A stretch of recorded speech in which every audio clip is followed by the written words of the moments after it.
Covering जो होती है वो व्हाइट मैटर होता है, क्योंकि व्हाइट मैटर बाहर होता है तो उसने ग्रे मैटर को कवर किया होता है, ठीक है। और ग्रे मैटर जो होता है वो एच शेप होता है, ठीक है। एंड व्हाइट मैटर जो होता है वो ऑर्गेनाइज्ड होता है interior, lateral and posterior column के अंदर। मतलब जो व्हाइट मैटर है उसके अंदर 3 कॉलम आता है। सबसे पहले आता है interior, then lateral and then posterior, ठीक है।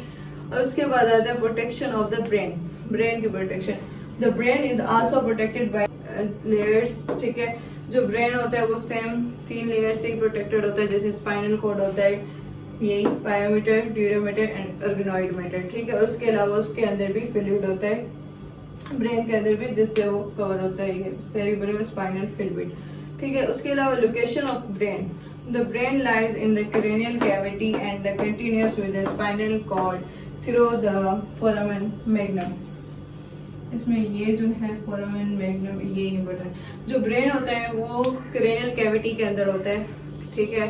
ब्रेन जो है वो क्रेनियल कैविटी के अंदर होता है और वो स्पाइनल कॉर्ड से जुड़ा होता है, मतलब through the foramen magnum. Foramen magnum के थ्रू जो है वो स्पाइनल कॉर्ड से कनेक्ट होता है, ठीक है।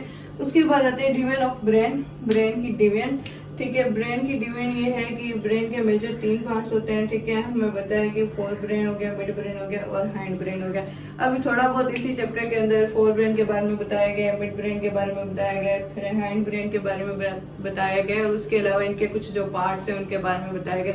बट ये हम आगे जाके सारे डिटेल में पढ़ेंगे। मैंने जस्ट आपको एक ओवरव्यू दिया है, क्योंकि हमें जैसे स्पाइनल कॉर्ड की लोकेशन और स्पाइनल कॉर्ड का स्ट्रक्चर कैसे बना हुआ है, ग्रे मैटर कैसे, व्हाइट मैटर क्या, ठीक है। ये इन चीजों का हमें आइडिया होना चाहिए कि हम आगे जाए तो हमें पता ही ना हो कि ग्रे मैटर क्या है और व्हाइट मैटर क्या है, और उस वजह से हम बहुत ज्यादा कंफ्यूज हो जाएंगे, ठीक है। तो इसलिए ये चीजें इंपॉर्टेंट है और बाकी छोड़ पॉइंट। उसके बाद आता है lower border of the spinal cord, मतलब स्पाइनल कॉर्ड खत्म कहाँ पे होता है, उसका लोअर बॉर्डर कहाँ आता है। The spinal cord end at the lower border of the first lumbar vertebrae, it means L1। जो स्पाइनल कॉर्ड होता है ना वो फर्स्ट लंबार वर्टिब्रे पे खत्म हो जाता है, ठीक है। ये फर्स्ट लंबार वर्टिब्रे पे खत्म हो जाता है। उसके बाद है कॉनस मेडुलस। कॉनस मेडुलस एक टर्म यूज हुई है इसके अंदर, तो मैं आपको बताती हूँ। The conus medullaris is a trapped lower border of the spinal cord which continue as a filum terminale, ठीक है। ये कॉनस मेडुलस जो होता है ना, मतलब जब स्पाइनल कॉर्ड लोअर बॉर्डर पे आ जाता है तो वो जो है वो ट्रैप हो जाता है। जब वो ट्रैप हो जाता है उस पॉइंट को हम कहते हैं कॉनस मेडुलस, ठीक है। कॉनस ये स्पाइनल कॉर्ड का लोअर एंड होता है, जहाँ पे स्पाइनल कॉर्ड जो होता है वो ट्रैप होके कन्वर्ट हो जाता है फिल्मेंट टर्मिनालिस के अंदर, ठीक है। उसके बाद आता है सब अर्गोनाइड स्पेस, ठीक है। The space between the अर्गोनाइड and pyometer, it contain the cerebrospinal fluid। जो cerebrospinal fluid होता है वो इस स्पेस के अंदर होता है, और वो स्पेस होती है 2 लेयर के बीच में स्पेस होती है। 2 लेयर के कौन सी, अर्गोनाइड एंड पायोमीटर के बीच में जो स्पेस होती है उस स्पेस को हम कहते हैं सब अर्गोनाइड स्पेस, और जिसके अंदर होता है सेरिब्रोस्पाइनल फ्लूइड, ठीक है। उसके बाद आता है हाइंड ब्रेन, उसके कुछ पार्ट्स हैं, ठीक है। आगे जाके हम डिटेल में पढ़ेंगे, बस यहाँ पे थोड़ा सा मैंने ओवरव्यू लिख दिया। इसके 3 पार्ट हैं, एक होता है मेडुला ऑब्लिगेंटा, पोन्स, और उसके बाद है सेरिब्रम। ये जो होता है ये कनेक्ट करता है स्पाइनल कॉर्ड के साथ, ठीक है। और मेडुला ऑब्लिगेंटा जो है ये कनेक्ट करता है स्पाइनल कॉर्ड के साथ, ठीक है, कनेक्ट होता है। उसके बाद होता है पोन्स, ये जो होता है ये सेरिब्रम के फ्रंट साइड पे लाई करता है, ठीक है। उसके बाद आता है सेरिब्रम, ये रिस्पॉन्सिबल होता है फ्रॉम कोऑर्डिनेट एंड बैलेंस, मतलब मूवमेंट और बैलेंस को जो कंट्रोल करता है वो होता है सेरिब्रम। उसके बाद 2 पॉइंट्स लिखे हुए हैं जो कि एक टेबल दी हुई है बुक के अंदर, स्नेल के अंदर, मैं आपको दिखाती हूँ। उसके अंदर 2 पॉइंट्स दिए हुए हैं और उसके अलावा एक डायग्राम है जो आपको पता होनी चाहिए, क्योंकि अक्सर वो डायग्राम जो है हॉस्पिटल में रखी जाती है। nerve and their ganglion is a 12 pair that eject the skull through the foramen, ठीक है। जो क्रेनियल नर्व होते हैं और उसके जो गैंग्लियन होते हैं, ठीक है, और ये जो है ये 12 पेयर होते हैं, निकलते हैं स्कल से थ्रू द फोरामेन, ठीक है।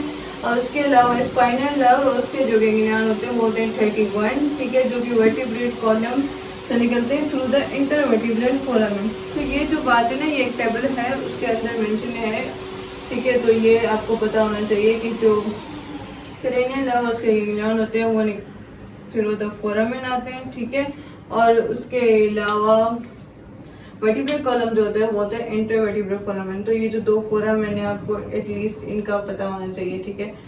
उसके अलावा सबसे पहले तो हमने ये जो 3 लेयर पढ़ी, ठीक है, ये इसके अंदर डायग्राम बनी हुई है। हमने पढ़ा कि ये पायोमीटर है, ठीक है, जो सबसे इनर लेयर होती है। उसके बाद आती है आउटर लेयर ड्यूरामीटर, और इनके बीच में जो होते हैं अर्गेनॉइड मीटर होते हैं, और इनके बीच में एक स्पेस होती है जो अभी मैंने आपको बताई, जिसके बीच में क्या होता है, फ्लूइड होता है। ठीक है, ये 3 लेयर हैं जो कि स्पाइनल कॉर्ड और ब्रेन दोनों को करते हैं कवर। ठीक है, उसके अलावा ये टेबल आपने एक बार देख लेनी है, ओवरव्यू कर लेना है, गो थ्रू कर लें, पर इसमें वही चीज़ लिखी हुई है। ठीक है, कि सेंट्रल नर्वस सिस्टम के अंदर ब्रेन आता है और स्पाइनल कॉर्ड आता है। ठीक है, फिर ब्रेन के पार्ट्स लिखे हुए हैं जो हम आगे जाके डिस्कस करेंगे, और थोड़ा बहुत हमने यहाँ पे ओवरव्यू ले लिया है। ठीक है, उसके अलावा जो है यहाँ पे स्पाइनल कॉर्ड का एंड दिखाया गया है। ठीक है, जहाँ पे स्पाइनल कॉर्ड खत्म होता है, तो उसको हमने बोला कॉनस मेडुलरिस। ठीक है, कॉनस मेडुलरिस जो होता है यहाँ पे स्पाइनल कॉर्ड का लास्ट पार्ट होता है जो कि खत्म हो जाता है। ठीक है, लास्ट पार्ट होता है स्पाइनल कॉर्ड होता है वो कॉनस मेडुलरिस है, जो हमने यहाँ पे पढ़ा भी। ठीक है, कि मतलब जो ये है ना मेडुला ऑब्लिगेंटा, ये कनेक्ट होता है स्पाइनल कॉर्ड से, मतलब स्पाइनल कॉर्ड जो स्टार्ट होता है ना वो होता है मेडुला ऑब्लिगेंटा से। ठीक है, और जो स्पाइनल कॉर्ड खत्म होता है, मतलब एंड कहाँ होता है, वो एंड होता है फर्स्ट लंबार वर्टिब्री। ठीक है, एंड जो होता है वो फर्स्ट लंबार वर्टिब्री पे होता है, और मेडुला ऑब्लिगेंटा से वो स्टार्ट होता है स्पाइनल कॉर्ड। उसके ये डायग्राम है जो मैं आपको दिखा रही थी। ठीक है, अभी आई थिंक क्लियर नज़र आ रही है, और मैंने जूम भी कर लिया तो बिल्कुल क्लियर है, क्योंकि ये जो डायग्राम है ये अक्सर ओएसपी में रखी जाती है, तो आपको ये क्लियर से एटलीस्ट पता होनी चाहिए कि ये चीज़ क्या है, ये चीज़ क्या है। ठीक है, तो सबसे पहले हमने पढ़ा कि ग्रे मैटर, ठीक है, एंड वाइट मैटर। ये जो बटरफ्लाई लाइक शेप है ना, ये बटरफ्लाई शेप जो है ये ग्रे मैटर है। ठीक है, और ग्रे मैटर के अंदर जो होती है सेल बॉडीज़ होती हैं। हमने पढ़ा कि ग्रे मैटर के अंदर सेल बॉडीज़ होती हैं, बट थोड़े बहुत एक्सॉन होते हैं, बट सेल बॉडीज़ जो होती है वो बहुत ज़्यादा होती हैं। ठीक है, और उसके अलावा आता है वाइट मैटर। वाइट मैटर जो है ये बाहर जो है ये सारा वाइट मैटर है। ठीक है, हमने पढ़ा था कि ये लाइक डेट ये सारा वाइट मैटर है, बटरफ्लाई के अलावा जो शेप बनी हुई है उसमें जो होते हैं एक्सोन होते हैं। ठीक है, इसमें बहुत ज़्यादा एक्सोन होते हैं, और नर्व फाइबर्स के बंडल्स होते हैं जो कि हमारे मैसेज ब्रेन से स्पाइनल कॉर्ड तक लेके जाते हैं। ठीक है, और उसके अलावा आता है पोस्टीरियर हॉर्न और इंटीरियर हॉर्न।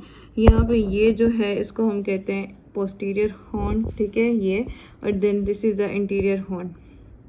ठीक है, जो पोस्टीरियर हॉर्न होते हैं ना उसके अंदर जो होते हैं सेंसरी गैंग्लियन होते हैं, और जो इंटीरियर हॉर्न होते हैं ना उसके अंदर जो होते हैं मोटर न्यूरॉन होते हैं। ठीक है, और ये बस याद रखना है लाजमी है कि उसके अंदर जो होते हैं सेंसरी जो होते हैं पोस्टीरियर के अंदर होते हैं, और इंटीरियर के अंदर जो होते हैं मोटर होते हैं। ठीक है, ये बात लाजमी याद रखनी है आपने कि पोस्टीरियर के अंदर सेंसरी एंड इंटीरियर के अंदर मोटर होते हैं। ठीक है, इंटीरियर रूट को हम मोटर फाइबर्स भी कहते हैं, और ये ऑर्डर लेके जाते हैं। ये पोस्टीरियर हॉर्न में जो गैंग्लियन होते हैं वो इंटीरियर में नहीं होते, पोस्टीरियर में जो होते हैं गैंग्लियन होते हैं इंटीरियर में। गैंग्लियर के अंदर जो होते हैं ना वो सेंसरी होते हैं, और इंटीरियर के अंदर जो होते हैं मोटर होते हैं। इंटीरियर के अंदर कौन से फाइबर होते हैं, मोटर फाइबर्स होते हैं। ये लाजमी आपने याद रखना है कि इंटीरियर के अंदर जो फाइबर आएंगे वो मोटर आएंगे, और जो पोस्टीरियर के अंदर आएंगे वो आएंगे सेंसरी। ठीक है, और उसके अलावा इंटीरियर में मोटर फाइबर्स आते हैं, ये ऑर्डर ले जाते हैं। ठीक है, इसको हम कहते हैं इफ्रंट, और उसके अलावा आता है पोस्टीरियर। ठीक है, पोस्टीरियर के अंदर जो होते हैं गैंग्लियन होते हैं, और इंटीरियर के अंदर कोई भी गैंग्लियन नहीं होगा। ठीक है, ये बात भी आपने याद रखनी है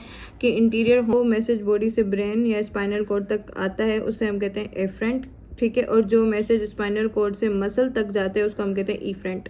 ठीक है, इफ्रंट क्या होता है, एफ्रंट क्या होता है, ये बात आपको क्लियर। उसके अलावा ये जो स्पेस है ना, ये वाली स्पेस, ठीक है, इसको हम कहते हैं कर्वेचर। ये बीच में जो स्पेस होती है ना, एक कैनाल होती है जिसको हम कहते हैं सेंटर कैनाल। मतलब ये जो सेंटर कैनाल है ना, इस सेंटर कैनाल में ये जो स्पेस है इसको हम कहते हैं कर्वेचर। इसके अलावा हमने ये भी पढ़ा था कि वाइट मैटर के अंदर 3 होते हैं। ठीक है, तो ये इंटीरियर हो गया, ये पोस्टीरियर हो गया, this one is a lateral. ठीक है, ये जो है ये बीच में एक कैनाल होती है। ठीक है, इसको हम कहते हैं सेंट्रल कैनाल। सेंट्रल कैनाल में ये जो स्पेस होती है इसको हम कहते हैं कमर्शियल। ठीक हो गया, ये फर्स्ट लेक्चर था जिसमें हमने इंट्रोडक्शन पढ़ा, नर्वस सिस्टम के बारे में पढ़ा, ओवरव्यू पढ़ा। ठीक है, मोस्टली यही चीजें लिखी हुई हैं फर्स्ट चैप्टर के अंदर, बाकी इसमें और कोई चीज नहीं है। कुछ एक डायग्राम थी जो इम्पोर्टेंट थी, मैंने आपको दिखा दी। टेबल थी, उसके अंदर क्या है, कौन सी इंपॉर्टेंट चीज लिखी हुई थी वो मैंने सारी आपको समझा दी है। ठीक है, आप अगर एक बार बुक रीड कर लें ये बहुत अच्छा है, क्योंकि बुक आपको रीड करना चाहिए। आप भले किसी का भी लेक्चर सुन रहे हो, ठीक है, वो बुक से ही पढ़ा रहा है, एग्जैक्ट वही लाइन को अपने लिए अपनी सेटिस्फेक्शन के लिए एक बार बुक रीड करना चाहिए। बिल्कुल ऊपर से भी भले रीड करो, बट एटलीस्ट कर लो। ठीक है, क्योंकि वो इम्पोर्टेंट है, हमें बुक रीड करना चाहिए। सो इंशाल्लाह नेक्स्ट लेक्चर में मिलते हैं। अल्लाह हाफिज़, अपना ख्याल रखिए।